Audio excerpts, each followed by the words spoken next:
आप में से किसी को टाइम टेबल बनवाने की जरूरत पड़ती है क्या किसी से? मैं मतलब बहुत सारे एस्पिरेंट्स को देखता हूँ, बहुत लोगों को देखता हूँ, तो कई सारे क्वेश्चंस पूछते रहते हैं कि सर हमारे लिए टाइम टेबल बता दीजिए, हमें क्या करना है क्या नहीं करना। लाइक लिटरली आप लोगों को नीड लगती है? सर जब टाइम मिला वैसे बैठ जाता हूँ। हाँ, बात वही है ना। देखो, आप पढ़ रहे हो 4 बजे, किसी के लिए 4 बजे सुबह उठ के पढ़ना अच्छा होता है, कोई लेट नाइट करता है ना।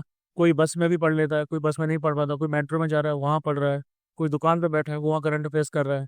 इसमें तो मेरे ख्याल से कोई स्पेसिफिक नहीं होना चाहिए कि भाई आपको टाइम टेबल की जरूरत है। एनटी वालों के लिए चलो मैं बोल सकता हूँ, स्कूल वाले बच्चे हैं मोस्टली, उनके लिए चल जाता है। लेकिन मैं सीडीएस के एस्पिरेंट को इंडिपेंडेंट समझता हूँ, ये ऑफिसर बनने जा रहे हैं and college life go through कर चुके हैं पूरी, तो इनकी अंडरस्टैंडिंग तेज दुनिया की समझदारी आ जाती है। इतने स्ट्रीट स्मार्ट हो जाते हैं कि इनको कोई डायरेक्शन दे उतना ज्यादा तो वो उसकी रिक्वायरमेंट नहीं होती। ओवरऑल सच बताऊं तो मैं इस चीज के पक्ष में भी नहीं हूँ कि बंदों को, हर किसी को सीडीएस की मेंटरशिप की जरूरत है, टीचिंग की जरूरत है। बंदे खुद से भी कर सकते हैं, लेकिन it takes a lot of efforts and lot of time. Time और एफर्ट ज्यादा चाहिए। तो इसमें चलो ये चीज चल जाती है कि जिन लोगों को पास टाइम कम है, कॉलेज जा रहे हैं, जॉब जा रहे हैं, तो बस टाइम कम है। लेकिन ये जो टाइम टेबल वाली चीज है, ये कैंडिडेट टू कैंडिडेट वेरी करती है। कोई सुबह आपका कॉलेज रेगुलर जा रहा है, कोई आपका 24 घंटे फ्री बैठा है, सिर्फ सीरीज की प्रिपरेशन कर रहा है। किसी के कॉलेज में कैसी अटेंडेंस चाहिए, किसी को कुछ चाहिए, कोई दुकान जाता है, कोई घर के काम भी संभाल रहा है। इन चीजों को देखते हुए बंदे अपना खुद का अपना रिजाइन बना लेते हैं, अपने खुद का शेड्यूल बना लेते हैं। कभी भी आप देख रहे हैं कोई सिविल सर्विसेज एस्पिरेंट जो सीरियस एस्पिरेंट्स है, वो आपकी कभी पूछते नहीं मिलेंगे किसी से कि भैया मेरा टाइम टेबल बना दो। अरे उनको खुद को पता है उनको कैसे पढ़ना है, क्या नहीं पढ़ना। और वो मोस्टली अपनी एज के ही, बहुत ज्यादा आप एज का इतना ज्यादा डिफरेंस दे दो उन लोगों के बीच में भी, ठीक है। इनिशियली देखा जाए तो वो किसी, कोई भी टीचर ऐसा काम नहीं करता कि वो आपका टाइम टेबल बताएगा कि भैया कि इस हफ्ते में ये पढ़ो, उस हफ्ते में ये पढ़ो, ऐसा पढ़ो वैसा पढ़ो। ये खुद से कॉमन सेंस वाली चीजें हैं। And believe me, when you are aspiring to be an officer, जब आप ऑफिसर बनना चाहते हो, यानी कि एक लीडरशिप वाले पोजीशन, सिविल सर्विसेज से थोड़ा ऊपर ही आ जाती है। अगर मैं बात करता हूँ क्यों, क्योंकि सिविल सर्विसेज में एज सच आपको हर टाइम जान का खतरा नहीं रहता। लेकिन जब आप आर्म फोर्सेस को ज्वाइन कर रहे हैं तो काफी हद तक एक सिनेरियो बन जाता है कि आपकी सर्विस लाइफ में ऐसा मूवमेंट आ जाता है, 2-3 साल तो एटलीस्ट आ ही जाते हैं, जब बीच में आप जाते हैं आरआर वगैरह में। हर ऑफिसर को आरआर जाना होता है, ठीक है। मोस्टली आप आरआर जाते हैं तो फिर एक ऐसा सिनेरियो बन ही जाता है कि आप डायरेक्टली कॉन्टेक्ट में होते हैं उस चीज के। 2-3 साल तक जो भी आपका टेन्योर रहता है उसमें आपको डायरेक्ट खतरा रहता है ना। यानी कोई लीडरशिप का एक ऐसा मूवमेंट होता है कि 20-22 जवान आपके अंडर में है। मोस्टली बंदे अपने इनिशियल फेज में ही आरआर चले जाते हैं, अगर वो इन्फेंट्री या बाकी दूसरों से बिलोंग नहीं करते हैं तो, ठीक है। तो वो नॉर्मली क्या होता है कि बंदे 20-22 बंदे आपके कमांड में है, उनकी जान आपके हाथ में है, आपकी खुद की जान आपके हाथ में है। वैसे बंदा जो लीडरशिप पोजीशन में जाने वाला है, जिसको एकेडमी में साल भर या 1.5 साल या 3 साल के लिए जो भी ट्रेन किया गया है, वो बंदा रिटन एग्जाम के टाइम में इतना अपने आप को हेल्पलेस क्यों फील करता है कि भैया मुझे टाइम टेबल बना के दो। देखने में बहुत छोटी सी चीज लग सकती है, कोई बोलेगा सुनेगा यार ये क्या ही बात कर रहा है, टाइम टेबल से इतना क्या हो गया, लेकिन एक सीरियस इंप्लीकेशन को आप देखिए। जो हमारी इंडिपेंडेंस होती है, जो डिसीजन मेकिंग होती है, वो छोटे छोटे स्टेप से आती है। बच्चे को आप डिसीजन मेकिंग लेना कैसे सिखाते? बच्चा रेस्टोरेंट में गया, यहाँ पर मैं बच्चे को लेके गए, छोटा बच्चा है 5-6 साल का। अब आपने उससे बोला कि भाई इन दो में से या इस पूरे मेन्यू में से आप सिर्फ एक चीज मंगा सकते हो, आप अपने हिसाब से मंगा।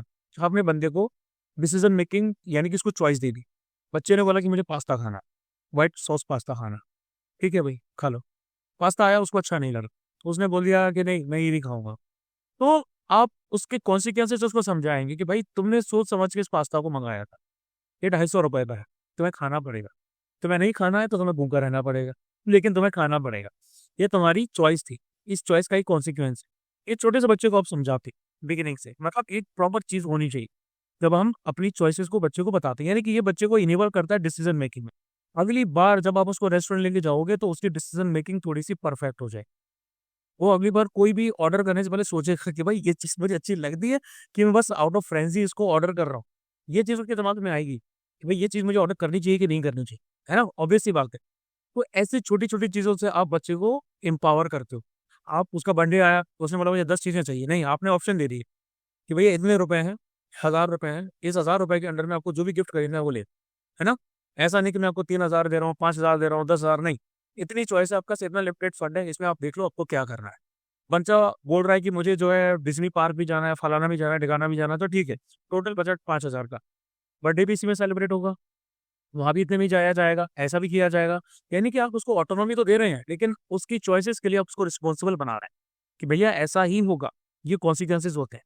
तो जब एक छोटे से बच्चे को हम ये चीज़ सिखा सकते हैं, मतलब डिसीजन मेकिंग जब वहाँ से स्टार्ट हो सकती है, तो ये जो 20-21 साल के जो ग्रेजुएट्स हैं और ग्रेजुएट हो चुके हैं, जॉब में वर्क कर रहे हैं, फाइनल ईयर में हैं, इन लोगों को क्या क्यों ही ऐसी रिक्वायरमेंट पड़ती है कि किसी और के ऊपर डिपेंडेंट होते हैं कि भैया हमें टाइम टेबल बना के दो।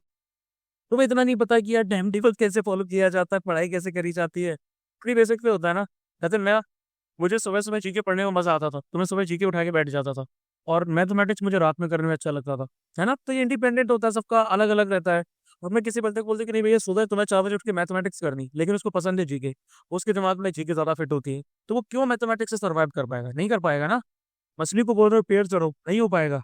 मछली पानी में अच्छा स्विम कर पाएगी और हर एक इंडिविजुअल के लिए टाइम टेबल बनाना हो ही नहीं पाता। ये पॉसिबल ही नहीं है, है ना? तो ये बच्चे की खुद की अकाउंटेबिलिटी होनी चाहिए। आपने कोर्स में एनरोल किया है, किसी भी कोर्स में, ये एक ऐसा कोर्स होता है जिसमें किसी ने ज़ोर-ज़बरदस्ती नहीं की आपसे। किसी ने नहीं बोला कि भई इस कोर्स में एनरोल करो। ये हमारा 12th का एग्ज़ाम नहीं है कि भई आपको चाहिए करना ही करना होता है, ग्रेजुएशन का एग्ज़ाम नहीं।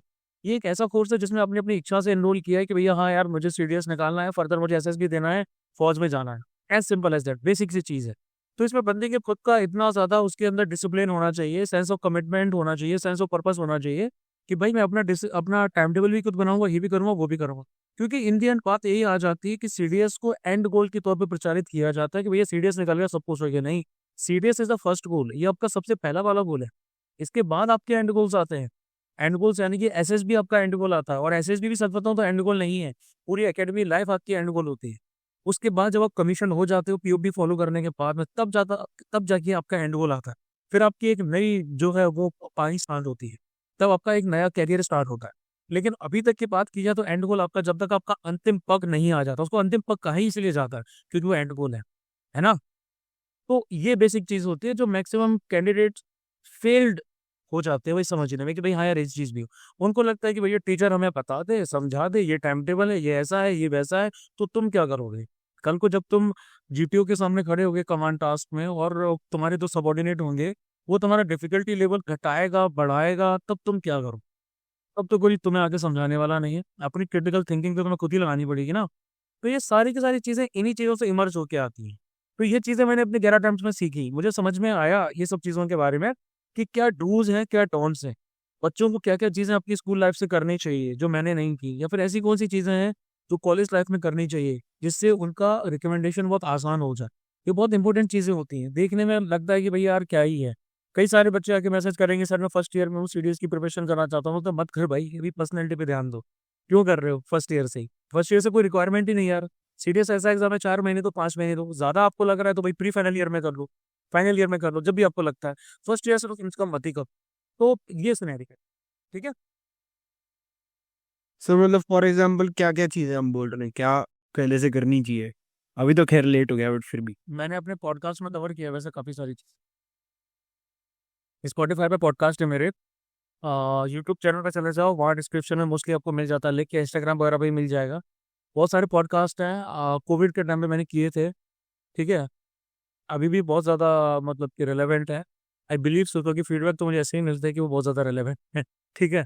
तो अपने 11 अटेम्प्ट्स में जो भी मैंने सीखा है, समझा है, सोचा है, टेक्निकल पॉइंट ऑफ व्यू से तो नहीं, लेकिन एक जनरल पॉइंट ऑफ व्यू से मुझे समझ में आ जाता है कि एसएसबी के लिए आपका क्या होना चाहिए, क्या नहीं होना चाहिए। टेक्निकल पॉइंट ऑफ व्यू के लिए मतलब कि आप ये सब पॉइंट फॉलो करने के बाद भी अगर आप बार-बार स्क्रीन आउट या कॉन्फ्रेंस आउट हो रहे हो, तो फिर आपको किसी की टेक्निकल गाइडेंस में जाना चाहिए। लेकिन एक नॉर्मल पर्सनैलिटी बिल्ड करनी है over the period of time, कुछ महीनों में, कुछ सालों में, तो उसके लिए बहुत ज़्यादा बेनिफिशियल है। ठीक है? ठीक है मित्रों।